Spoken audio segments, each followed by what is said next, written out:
whenever you want. Good. Okay. Okay. Please, can you introduce yourself? Yep. And who brought you here and where are you now? Yep. My name is Jevon. I am an artist currently based in Singapore, even though I was born in Indonesia. And I'm here on this program supported by the Goethe Institute. What made you apply for Leipzig when you heard about the call and I think, initially I was just drawn to the open call kind of for its own sake. But I think the more I read about Leipzig and the more I learned about, for example, the landmarks here, such as the St. Nicholas Church and the St. Thomas Church, the more I found out that a lot of what I was interested in, which is to explore my religious and musical upbringing, can be found here in Leipzig. So I think thereafter it became much easier to contextualize what it is what I wanted to explore here after I learned more about the space. Yeah, and I think I also wanted to be here. No, actually I think that's it. Mm-hmm. Please, could you say a few words about your Christian upbringing and your work at church and your socializing? Actually, you're very much socialized in our culture to a certain extent. Could you speak a little bit about that? Yeah. So I think one perspective that being in Leipzig gave me is that I'm able to look at both my upbringing in Indonesia and Singapore both at the same time. So I think it gives me a kind of like continuous and also comparative perspective. So I think firstly that distance is very helpful for me. So I think the context is that I grew up in a Christian church actually across Indonesia and Singapore. And I also played piano in church for almost 20 years. And I think having lived in Singapore, I think I never really had the time to really reflect on my religious and musical upbringing. So I think this distance being in Leipzig gives me a kind of perspective that enables me to reflect on that kind of upbringing, which is actually very intimate and I suppose affects you in some deep way. Yeah. When you arrived here, you literally started in taking adventures and having a look at what was most interesting to you. Could you speak about your visit to the Thomas Church? And then, by your own account, you just went to Wittenberg. How did it feel? Why did you go there? And what did you find there? Yeah.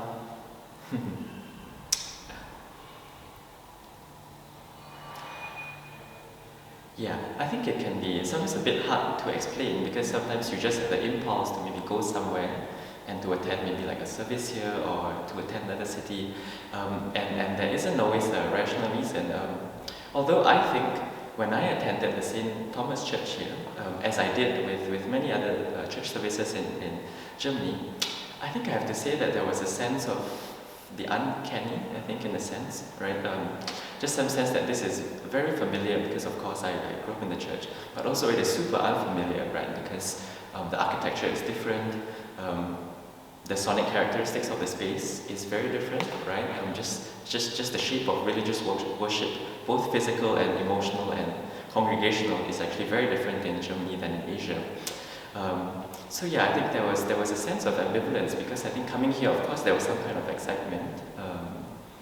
You feel like you are coming to the seat of the Reformation, for example, and that was why I was so drawn to at least spend some time in Wittenberg.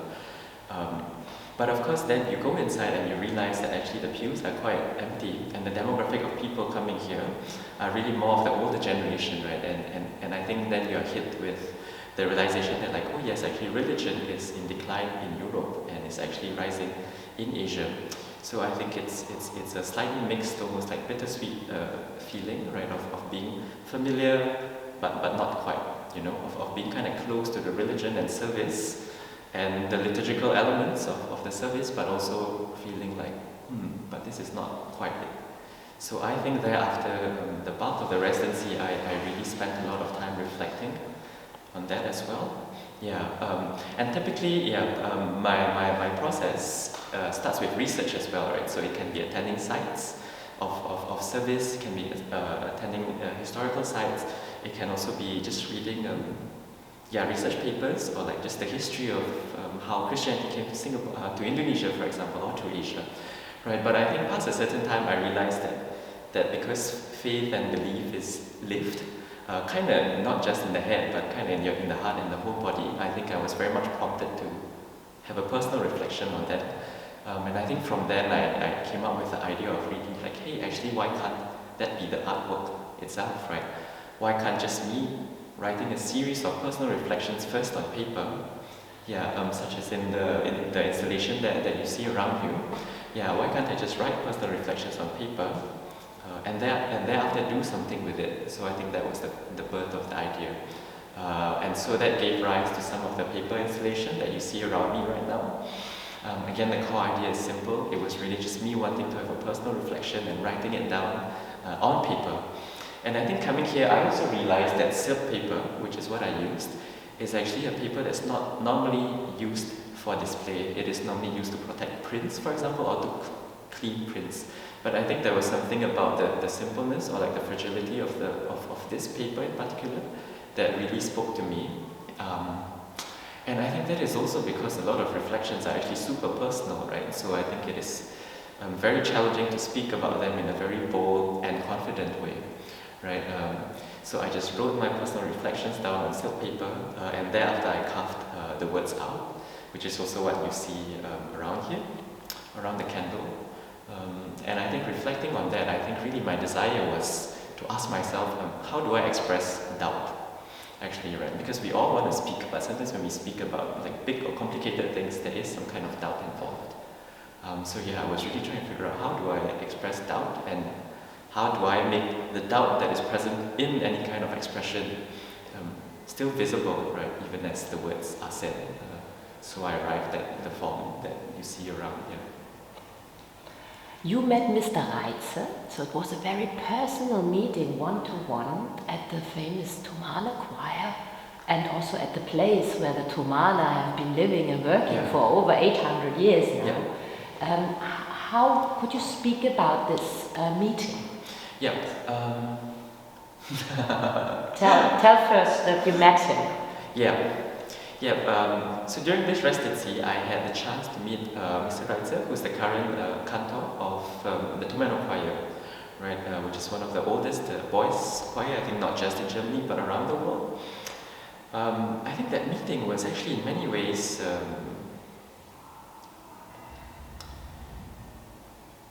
how politically correct am I supposed to be? You are totally free and open. Don't worry at all.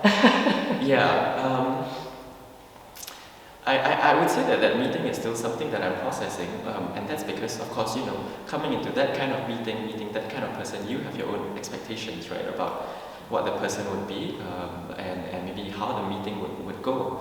And I think before that, I kind of prepared several different questions from different angles, right? It could be from a spiritual angle, for example, just asking him about his spiritual health and so on and so forth, because it does get tiring, I would imagine, to need to do that kind of service week after week after week, right? So I thought, okay, I would ask from a spiritual angle, I could ask from a musical angle, but I could also ask from, I guess, a sonic architecture angle, because I think one of the things that struck me when I was first in St. Thomas Church was how well the musicians use the space, and how I thought masterfully they control just their instruments such that it's all playing at the right volume for the congregation, for wherever they sat at. So I think I had a lot of different kinds of questions, but I think when I met him, I got the sense that he was still, in a sense, settling into the job, right? Because he's very new, and he is still settling down, not just in the job, but also in Leipzig, because he is not necessarily based here. He's living here alone, and his family is in another country, right? So I think I sensed that there was a kind of emotional and professional adjustment that he had to do, and therefore I think that limited the kinds of questions that I thought he was prepared to answer. So for example, all the more kind of like philosophical questions, actually I felt like I wasn't able to really ask and get an answer. I think the best kinds of questions that he was most ready to answer are actually the administrative kinds, almost, like how often people rehearse, where do they live, how they rehearse during COVID, right, if someone falls ill, what are the backups to kind of continue rehearsal nonetheless.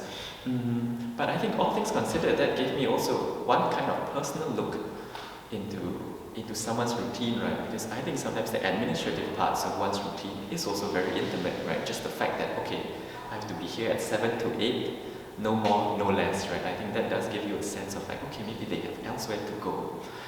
And I think there's still a lot to speculate and a lot to reflect on also, just by hearing the schedule. Yeah. You went a second time to Wittenberg with Ulrike. Yeah. Can you say something? Did something change? Did you meet different people? Did it change your perspective? Yeah, so I had the pleasure also of going back to Wittenberg several times, and the last time I went was with Dr. Ulrike Brinkmann, and she is a scholar of religious art, and she was also born and raised, I think, mostly in Wittenberg. I think that was a really pleasant trip because admittedly before I went I was a bit nervous. I was a bit nervous because I'm sort of like going to her home ground and I'm just wondering if you know what kind of questions or what kind of conversations I can engage her in. But I think it was a very light and pleasant walk around the city, and mostly it was also a very physical experience, right? Just getting a distance of how far this venue is from that venue. And just her pointing out little things, you know, it's like, oh, there's my favorite mural in Wittenberg, or like, oh, I used to live down the street. And then I would just like, naturally I ask her, I was like, oh, do your parents still live there? Or, you know, and they're like, oh yeah, no, it belongs to someone else now, right? So I think there are a lot of these personal artifacts almost that can only be uncovered if you're physically there with someone.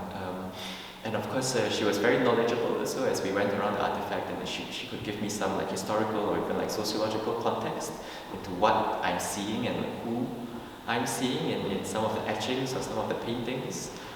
But I think by and large, yeah, I was really, I felt really grateful, I think, just simply for her company.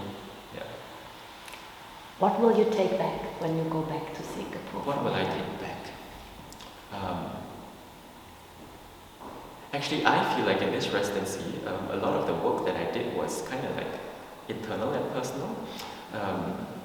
I think, of course, not to belabor the point, but we are experiencing COVID now, and I think it is slightly unusual to have a residency, not just in your own country, but kind of halfway around the world in this time.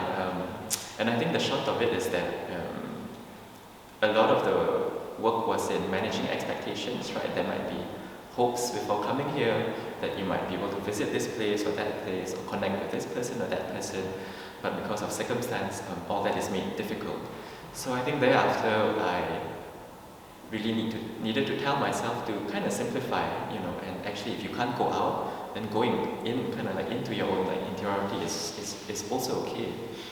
And I think what I was happy to be able to do is to also just work on a very simple idea here. I think before coming in, I was a bit afraid, and I really wanted to cover a lot of like religious ground, and you know, and all that is overwhelming. But then I realized, no, actually, it's okay to just focus on your own stories there and then, right? And I think it's kind of the gamble to locate the universal in the personal, I suppose, yeah, and to work with very humble and simple materials. So I think just the realization that, hey, actually I can just do that is something that I can take with me, not just back home in Singapore, but wherever I go. Yeah.